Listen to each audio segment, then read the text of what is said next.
काय संकल्प आहे? संकल्प एकच आहे की जी छत्रपती शिवाजी महाराजांचा जो विचार होता,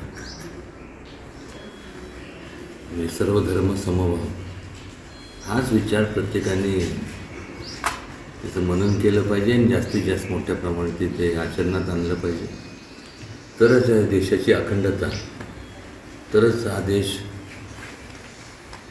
जी संपूर्ण जगभरातली सगळ्यात मोठी लोकशाही म्हणून आपण ज्याचा उल्लेख करतो, आपला हा भारत देश, याला अखंड ठेवायचं असेल तर आपल्याला फक्त छत्रपती शिवाजी महाराजांचा जे विचार आहेत, तो विचारच या देशाला अखंड ठेवू शकतो. मनापासून मी महाराष्ट्रातल्या, देशातल्या आणि सगळ्यांनाच गुढीपाडव्याच्या मनापासून आमच्या संपूर्ण राजकारण्याच्या वतीने सर्वांना मनापासून शुभेच्छा देतो आणि ईश्वरचरणी प्रार्थना करतो की जास्तीत जास्त प्रत्येकाच्या मनातले जे काय मनोकामना आहेत, प्रत्येकाच्या मनातले आयुष्यातले जे स्वप्न पाहिलेत ते लवकरात लवकर ते साकार व्हावेत, एवढंच या प्रसंगी सांगतो. आता आज पाडवाचा दिवस आहे आणि लोकशाही, प्रत्येकाला अधिकार आहे इलेक्शनला सामोरे जाण्याचा. केवळ उदयनराजे यांनी एकट्यालाच काय म्हणजे अधिकार नाही. लोकशाही आम्ही मान्य केले. लोकशाहीमध्ये जो कार्यरत असतो त्याच्याच पाठीशी लोक उभी राहतात.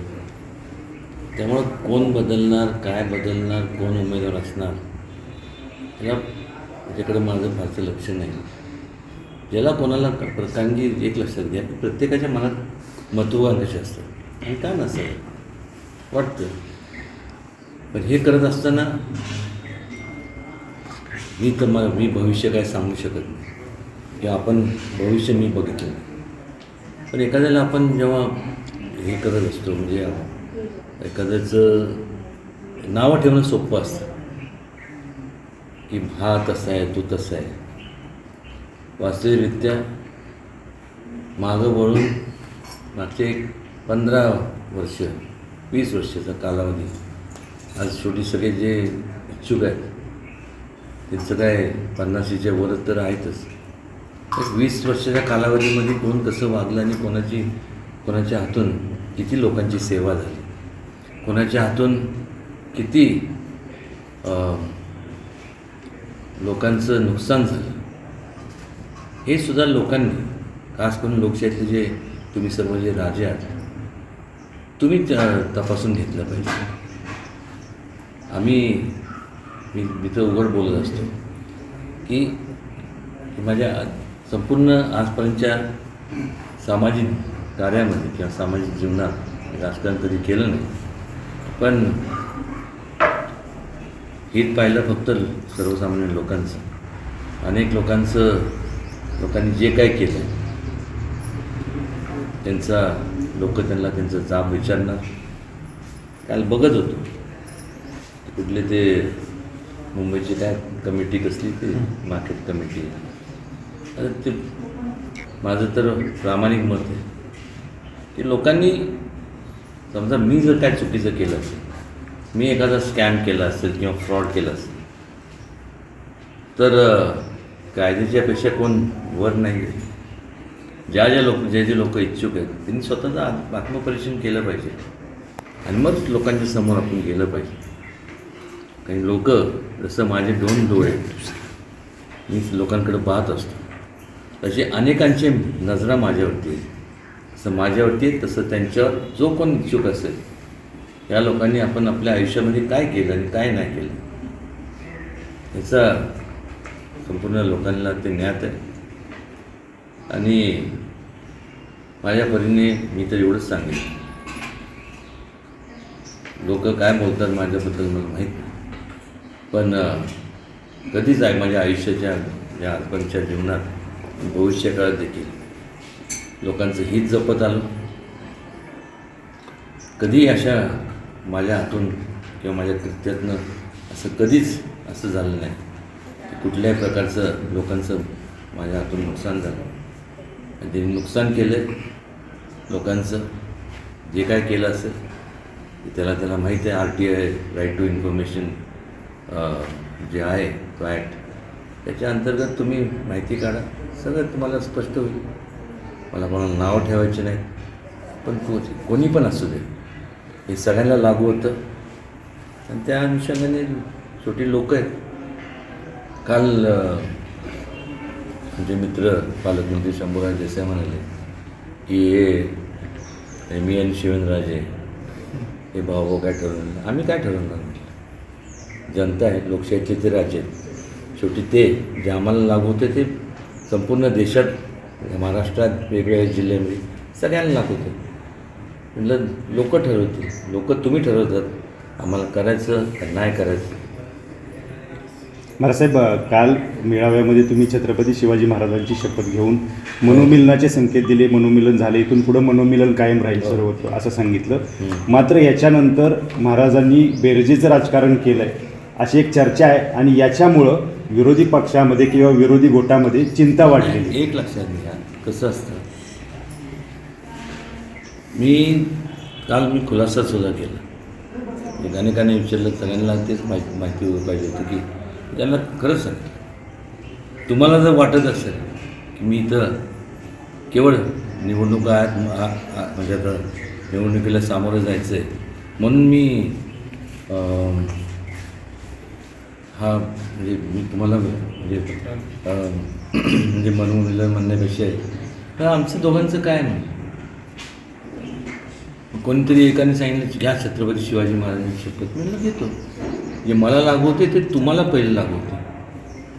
कारण जसं माझ्याकडं बरोबरचे लोक आहेत त्यांच्याबरोबरचे लोक आहेत.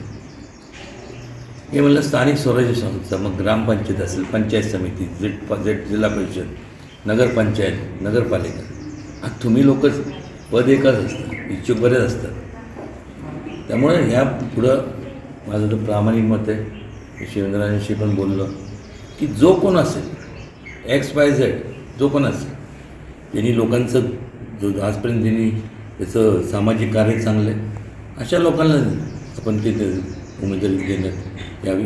आणि भविष्यकाळात कुठल्याही प्रकारे या संपूर्ण निवडणुका होताच कामा नये. एक तर लोकांचा निवडणुकीवरचा जो असणारा खर्च तो वाचेल, लोकांचा पैशाची बचत होईल. आणि प्रत्येकजण हे टॅक्स पेअर आहेत आणि निवडणुकीत तुम्हाला आपल्याला माहिती आहे पैसे लागतात या म्हणजे प्रक्रिया राबवण्याकरता. आणि जसं मी घेतली ती मला लागू आहे तसं व्यासपीठावरती जेवढे होते त्यांना सगळ्यांना लागू ते अर्थात ती लागू होणार. महाराजसाहेब, तुम्ही गुढी उभारली, ही या वर्षीची विजयाची गुढी असेल का, काय सांगाल याच्याबद्दल? गुढीपाडवा एक लक्षात घ्या, 3.5 मुहूर्तातला हा एक सगळ्यात महत्त्वाचा मुहूर्त आहे. किती जरी केलं तरी भारतीय लोकांची जी मानसिकता आहे सगळ्यांचीच, ती रूढी आपल्या वर्षानुवर्ष जे काय रूढी परंपरा चालत आलेलं आहे ती जपण्याची निश्चितपणे ही गुढी उभी करत असताना मी मगाशी सांगितलं माझ्या विजयापेक्षा लोकांचं हित त्यातनं साध्य झालं पाहिजे त्यांच्या घरावर याकरता ती माझ्या मनातली कल्पना आहे. महाराज, गेला तुम्ही साताऱ्यात आला तेव्हा स्वागत समारंभापासून आजपर्यंत जे मेळावे चालले तो धडाका लावला. त्यानंतर आता 15 तारखेला स्वतः शरद पवार येणार आहेत अर्ज भरण्यासाठी म्हणून इथल्या उमेदवाराचा. ठीक आहे, स्वागत आहे, काय नाही काय येऊ नये मला सांग. म्हणजे ते म्हणजे मला तुमचा प्रश्न कळला. विरोधकांनी भीती घेतली आहे का तुमच्या सगळ्या वातावरणात? भीती असं नाही, प्रत्येकाला वाटतं ना की त्या पक्षातलं आपल्या पक्षाची वाढ व्हावी. आता वाढ किती होती मला माहीत नाही, आज बघितलं तर घटच होत चालली. मग ही घट का झाली? एका काळी एवढं प्रभावी असणारा पक्ष आज त्याची ही अवस्था कशामुळे झाली? म्हणजे मी बोलण्यापेक्षा सर्वसामान्य लोकांना तुम्ही जाऊन त्यांच्याकडनं तुम्ही माहिती घ्या. लोक कंटाळेत. एकदा, दोनदा, तीनदा, चारदा, पाचदा, 6, 7, 8 कधीतरी. हे लोक काही मूर्ख नाहीत. संपूर्ण समाज हा अत्यंत आणि खास करून अलीकडच्या काळात सोशल मीडिया, त्यानंतर प्रिंट मीडिया, तुमचं इलेक्ट्रॉनिक मीडिया याच्या माध्यमातून घर बसल्या लोकांना संपूर्ण जे काय चाललं आहे, जे डेव्हलपमेंट चाललं आहे तिथं जगभरात ते कम्पेअर करतात. आणि मग एवढे मोठे स्कॅम जे झाले त्याच्यामुळं आज त्या पक्षाची ही अवस्था झाली आहे. आणि फार बोलण्यापेक्षा मला माहीत नाही, पण एकच सांगतो, म्हणजे ईडीची लोक भीती घेतात. मी तर सांगतो की पहिल्यांदा मागं सुद्धा मी सांगितलं, मला लोक